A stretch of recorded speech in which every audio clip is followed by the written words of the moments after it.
What up, guys? Welcome back to Next Up. I'm Evan Rogers, and today I'm joined by my good buddy Nate Bonsell, and we're going to be talking about why paying for good visuals is important. Something that's not really, it feels like a misnomer to a lot of people, I think, when they jump into this. I think what's kind of interesting about this side of the show that we're doing is this series is so focused on this up-and-coming niche and explaining kind of things that we're learning as we're going through it. There's nothing that definitive that, you know, we're trying to higher level on people. It's people in our age category that we're trying to hone in on, and questions that are, you know, often asked. So you and I work together a lot, and we've obviously been college roommates. We did the whole thing together. People, you know that you and I do a lot of stuff together. I think one thing that we talk about often is this, and a lot of you, especially in film, have seen the Venn diagram of good, fast, and cheap, and how you can't have all three. Like, one of them's got to, you know, sacrifice itself a little bit. Yep. And, you know, I think a lot of people don't really know how to approach that. New clients don't really know what they're paying for when they're paying for it. Mm-hmm.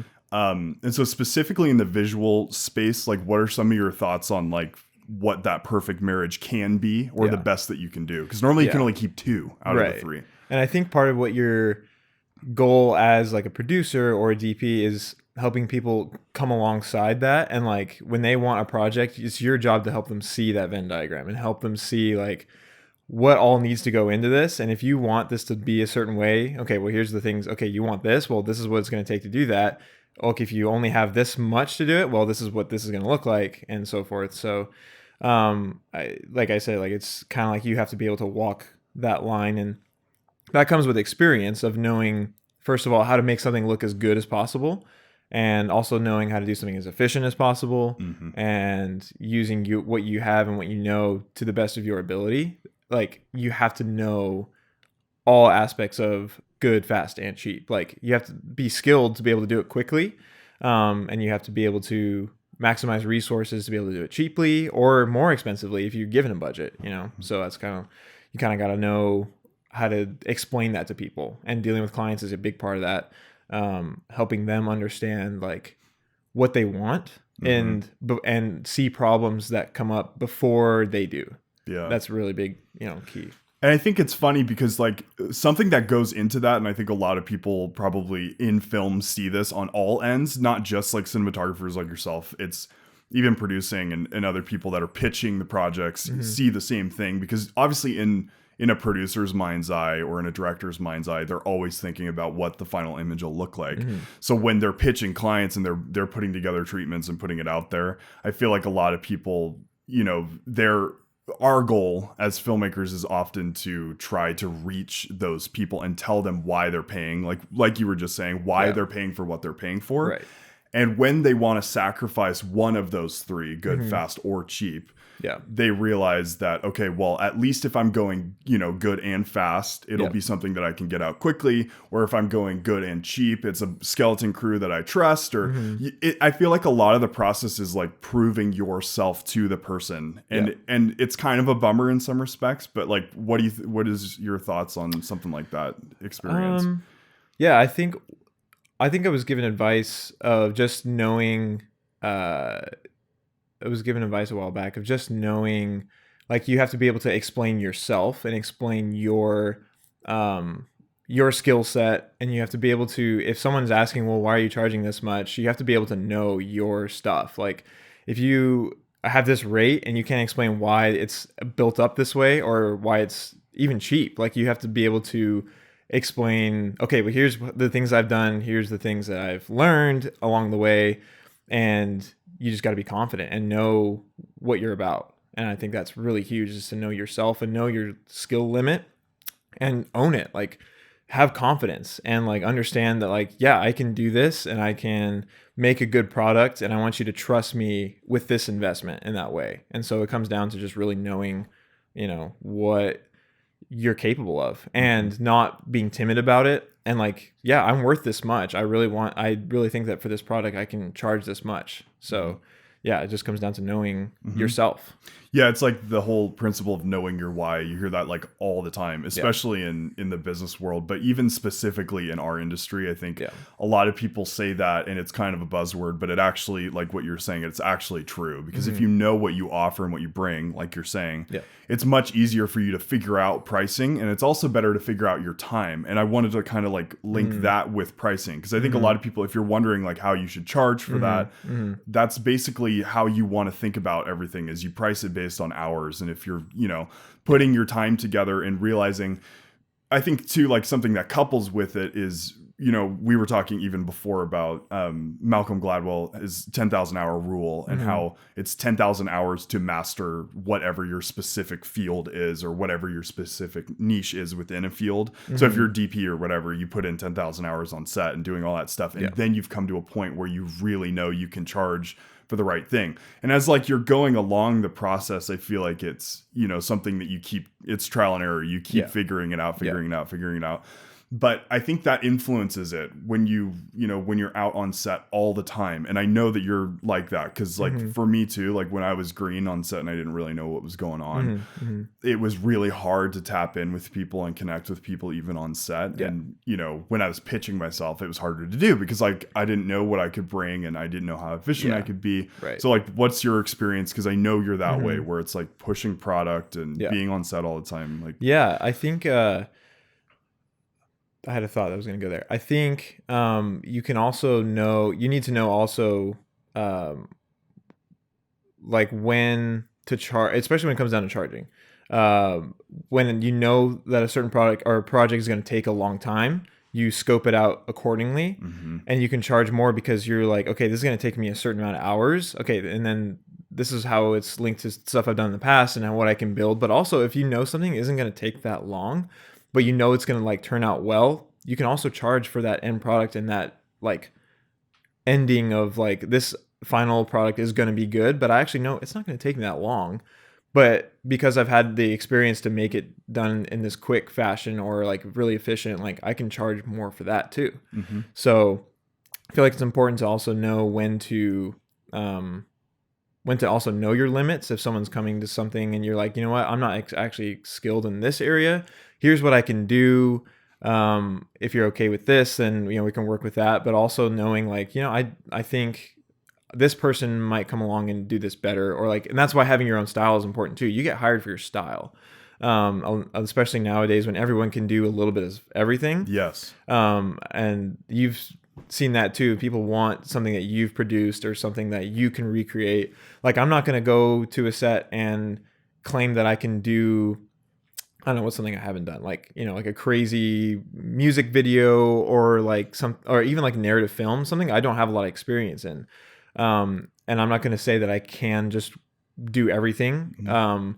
But I know within my boundary of things I can do, like interviews and like, you know, we talked about like the 50 millimeter look of just like an interview, like talking directly to the camera, making that frame look clean, look like a really sharp, like clean look. Yeah, something like this, right? Like that's where I live, and I know that world well, and that's something that I can really push. That yes, I'm worth this much, and I can, you know, make this look good because this is what I do all the time. But don't, you know, pretend that you can do something when you can't. Like, that's also something clients don't want, is to like, you know, for you to be over ambitious. You want to be real. You definitely want to be real, but also be confident. Like if someone came to me with a narrative challenge, like, yeah, I would love to make that and see and grow in that way too. But I'm not going to like advertise myself as like, I'm not a narrative filmmaker. I can just make movies and do it. Because there's a lot that goes into that I don't have all the practice in yet. Right. And then also like defining your actual like boundaries of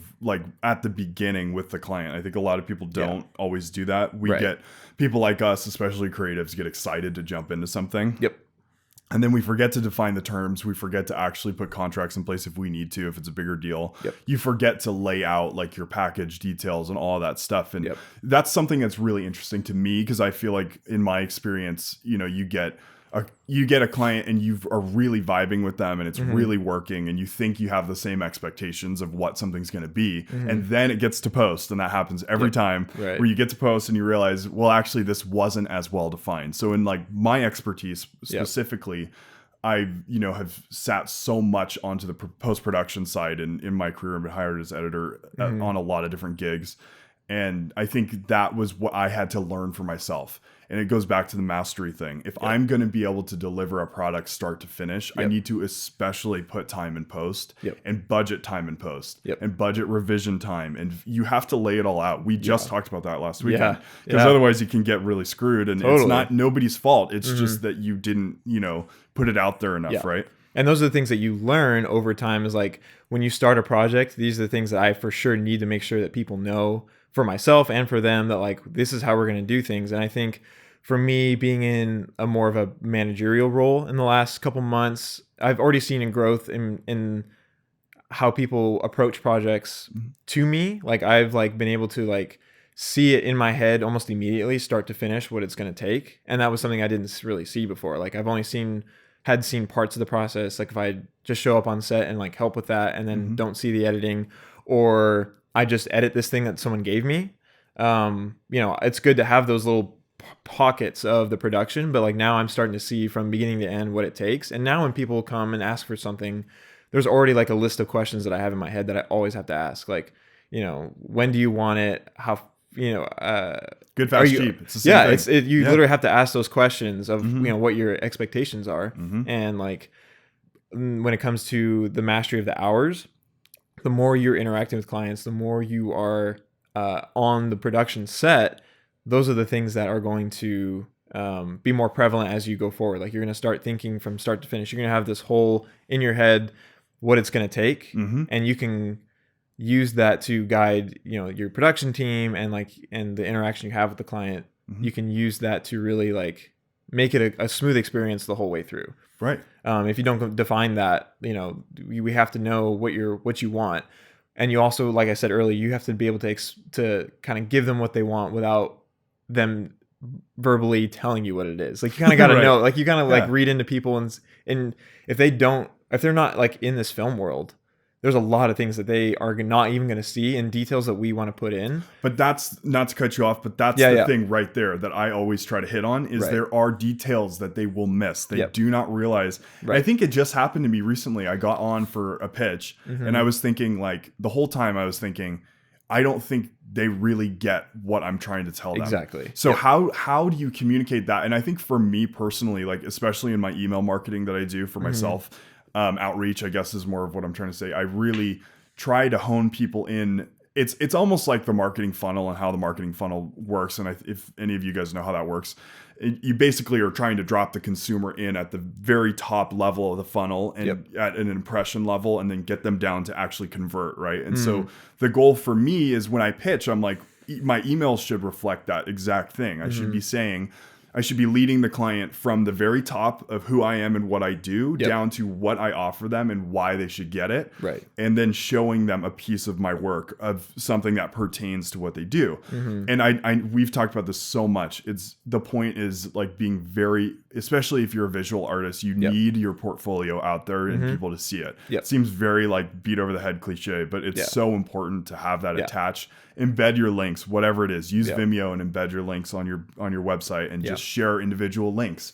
And then you can track the progress and you can track the analytics and see who's clicking when you do big email blasts. And that's all like an aside. But like the point being is we're craftsmen at the heart. Filmmakers are craftsmen and we put hours and hours and hours of time into our craft. Totally. 10,000 hours easy, over, however many years. And the point being is we're not there yet. Right.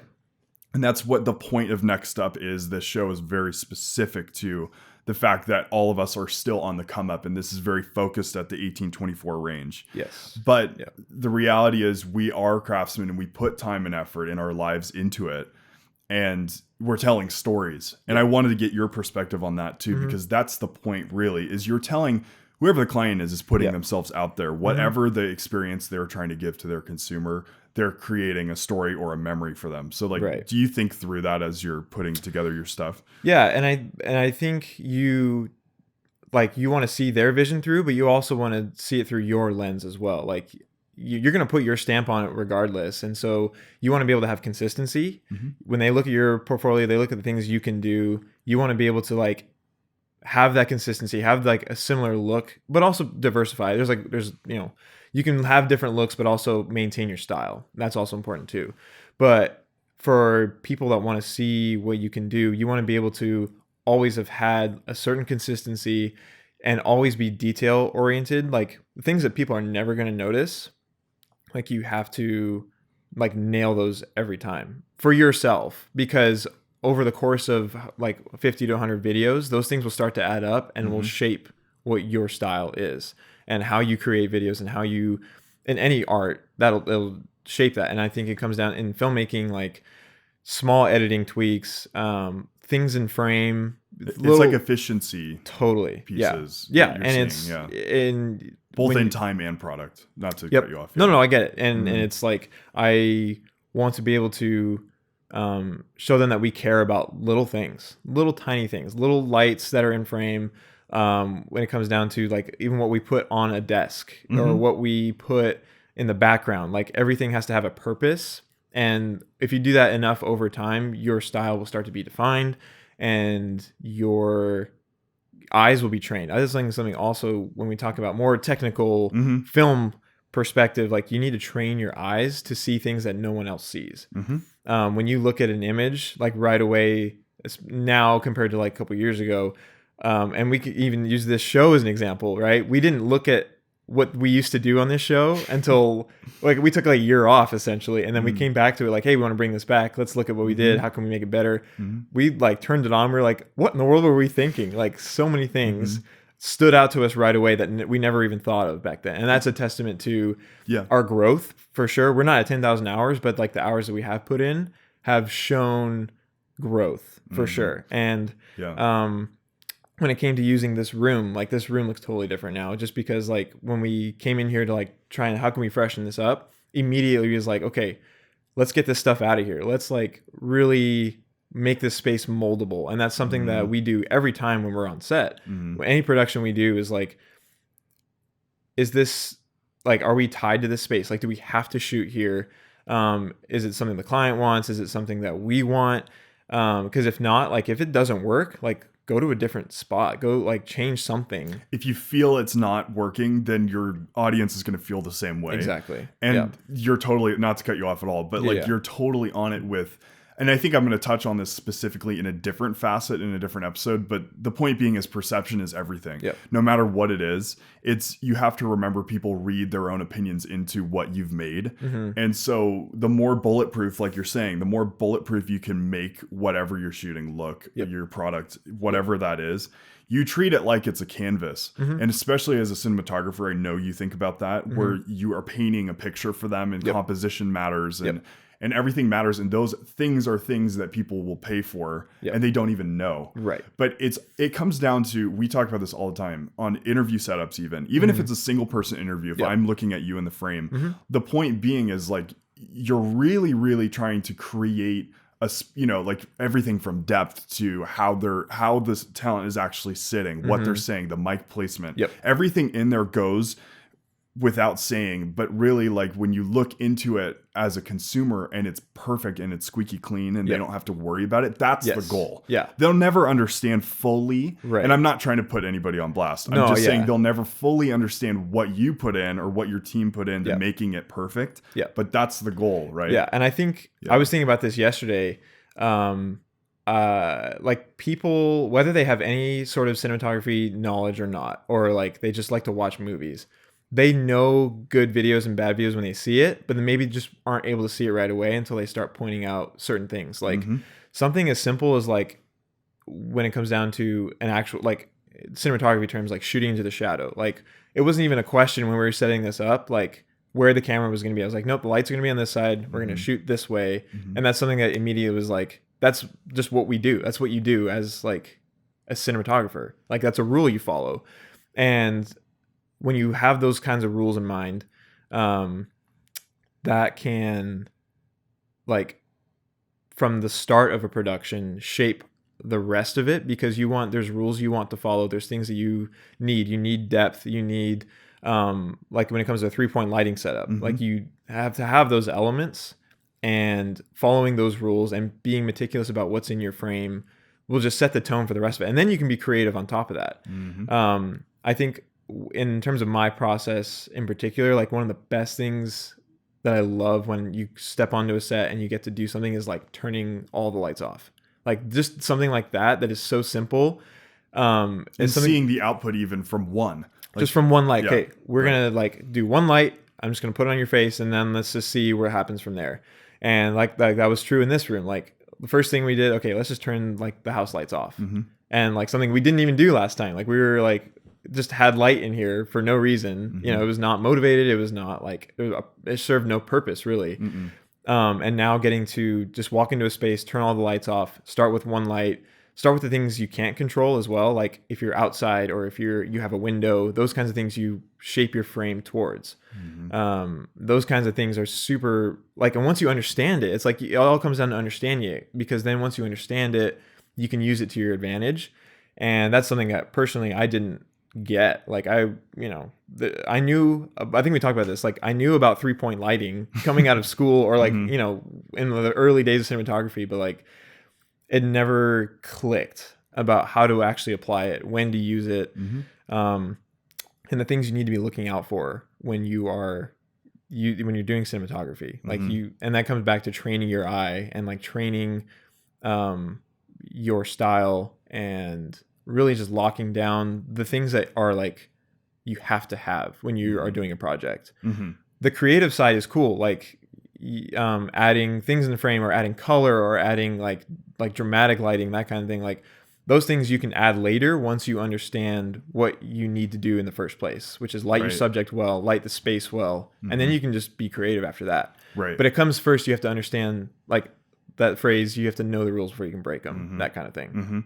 Yeah, and this is cool because it'll act, you know, this little episode kind of acts as a guideline in a way, you know, for just even unearthing a bit of it, a bit of what those people are paying, like bringing it back to the subject, like what people are paying for and how much goes into it. And I mean, most people, if they've never done this, will probably watch this and be like, what are you talking about? But then again, when you really think about it, it gives people a reason to realize how many details go in. And when you're budgeting and when you're planning your actual time on set, why you plan so much pre-time to build, and why we often pre-light, like why we pre-lit this, why we pre-lit other sets, because it gives so much more to what you're thinking through. And you don't even think through all the details until you're on day of, and then you realize, wow, we forgot something huge. And then it's gone. The moment's gone and you missed it, and you couldn't level it up just that much. But I think this is great. I think I honestly want to land the plane a little bit on this, because I think there's nothing more to like berate people. I don't want to like go crazy on it. But well, there's something I want to add first. Yeah, go, even in when I was like been in production for a while and was watching people who were better than me work through a frame, I just wanted to get shooting. Like I was like, okay, we're done. We finished this. And they are still, you know, the guys that I have that trained me and like I've watched for, you know, on set multiple times, they're fixing things that I'm like, man, like, can we just shoot? And the same thing happens with clients that come into the room or people you're interviewing. They're wondering, what in the world are you doing with this light that's up here that I can't even see? I don't even know what it's doing. They're sitting. We're here for like 15 minutes trying to get it to look just right. And those kinds of things are like, they don't know that until they see it. Like a lot of times you just see the end product and you think, oh, that was great. Like it was super easy and not a whole lot went into that, just because it looks so clean. Like when it looks natural is when it really shows how far you've gone, how far you've come, when it doesn't look lit. And when you have someone that is seeing that for the first time and is wondering like, what in the world is going on? Like, why are they spending so much time on this stuff? And that's the details that we're talking about. You really need to like train yourself to see those kinds of things and know when it's appropriate to fix those and when it's okay to like let it go. Yeah. And move on. Right. Yeah. It's a game of compromise and figuring out what your balance is going to be with your time and what is more important at the end of the day. Is tweaking the solution, or is working with talent the solution? And that's also why you want to surround yourself with good team and people that can collaborate well with filmmaking is a collaborative effort. I like get stressed out when someone asks me to do something and I have to do it by myself. I'm like, there's no, because and that goes back to right where we talked about at the beginning, the Venn diagram. Something is going to suffer, and whether it be audio, whether it be the frame not looking totally right, whether it be the client or talent not really knowing what to do, on a production you should have someone that's covering all those bases. And like, I think it's okay to be stressed out, not, you know, like to be stressed out that you can't do all that. Like you shouldn't have to do all that. Like you want to be capable of doing all those things, but you shouldn't have to be able to do it. You shouldn't have to do it all at the same time. And that's where filmmaking, like when we have extra help on set, or you have people that are like, hey, can you just like watch this camera? Like you don't have to worry about it. You can focus on so many other things. And filmmaking should not be something you do. So like, I don't know. It's kind of weird. Like, I don't want to like bash on people that do everything by themselves, but like I have respect for that. But I also think that it's also limiting. Yeah. And also being able to delegate is a huge part. And that's why honestly, in retrospect too, like looking back on it, that's why I think you and I work so well together now is because we've both sat a little bit more into our categories and we play into each other's strengths well. And we allow each other to kind of come in. But that's the dream. You want those people. And that's why we work together, because we work together so well and we're also really good friends. But like the goal being that you surround yourself with good people and the people that really work well together, because that matters in the end too. And for you as a producer, you need to know who fits where and who does what and who can do it best. You know, you hire somebody for this thing that they can do, and you have them do that. And you hire people that can do a lot of things because they're valuable when you have less people.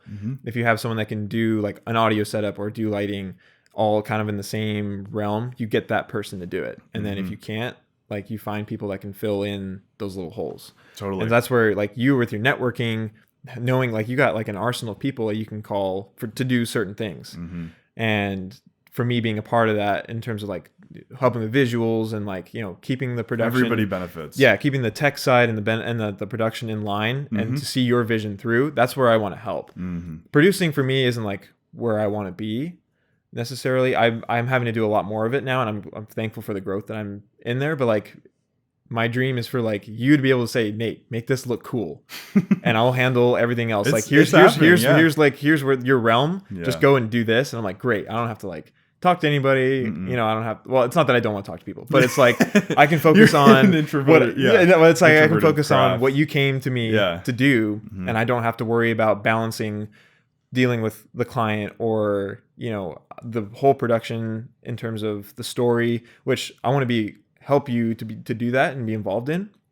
But I don't want that to be like my only focus. I want to like help you by like, let me just take this thing and run with it and nail it. That's what I like to do. For sure. Yeah. No, and I think that's really what I strive to do with this, you know, now network and the shows that we do is that's my whole perspective, is that I think that, you know, through things that I can bring, everybody can benefit. That's the point of this specific show, is to bring everybody to the table and to talk about it and to, you know, to build some sort of a community. Even if people are not together, just having support from people is really important. You don't even think about like how isolating filmmaking can be, especially during a COVID time that we've just been through and kind of coming out of. It's a lot of people have felt so isolated in that way. And so, but I'm totally with you. And I think, you know, if this kind of helps wrap it up, I think everybody can see why it's super important to pay for visuals. Like if clients or onlookers or potentially, you know, people trying to hire us are looking for that specific thing, this explains a lot of why, because, you know, we don't even need to elaborate on it after what we've already said, but it's pretty clear that even by the amount of stuff that we've been able to talk about, there's a lot there. Details, man. Details. It's all in the details. All about details. So plug yourself, because I'll let you plug before I plug. Where can people find you? What do you want to? I'm on Instagram, Twitter, Facebook, nbonsell24. I post lower third. I post a lot of stills. I'm trying to get more into like filmmaking. Like I do a lot of photography too, but I'm trying to get more into posting stills and BTS and stuff like that. So sharing some knowledge as I go. To kind of want to start plugging that a little bit more. So, That's awesome. Yeah, and there's a brand new feature that we have released. It's called The Community. I would love for you guys to join in whenever. Invite link, just hit me up. I'll put it down in the description. It's a really good space, I think, for people, creative minds and business minds to connect. And that's something that I really wanted to create, was community. Be sure to like, comment, and subscribe below. And also, if you feel like supporting us, check out our Patreon. We have, you know, a supporter list there that we're trying to grow. And if you like the show and what we're doing a really simple $1-based subscription at the very low end, and a couple different packages, and you get a shout out at the end of the episode. So be sure to check that out. And thanks for watching, Nate. Thanks for joining me. Yeah, I'm really thanks for excited having to do this Yeah, man. and do this space. And Yep. and we'll see you guys on the next one.